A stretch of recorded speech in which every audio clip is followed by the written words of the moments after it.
Almost all the blocked roads are now cleared. That's according to Prime Minister Andrew Holness. Mr. Holness on Sunday toured areas impacted by the recent weather system. The details in this report from Dwayne Anderson. The country was battered by heavy rain for nearly 3 days, and now it's time to pick up the pieces. Leading the recovery effort is Prime Minister Andrew Holness. He headed to the eastern end of the island on Sunday to get a first-hand view of the destruction and displacement. His tour included aerial surveillance from this JDF helicopter. The Prime Minister said he now has a clearer idea of what needs to be done. The main challenge would be the rivers are not controlled, so there needs to be greater investment in river training.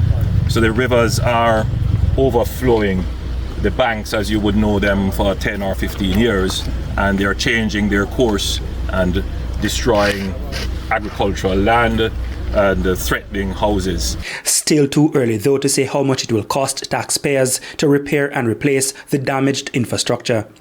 But for the experts, it is clear the increased seismic activity in Jamaica in the last few weeks played a part in the type of damage some areas saw.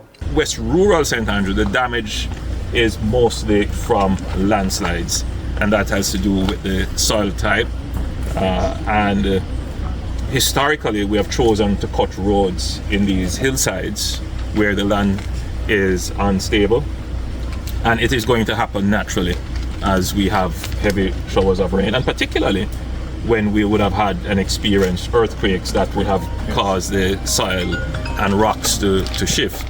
The Prime Minister said cleanup work is ongoing and will continue in the coming days.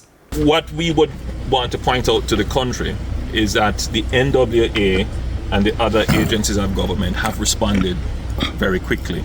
And as you can see behind me here, tractors are mobilized already.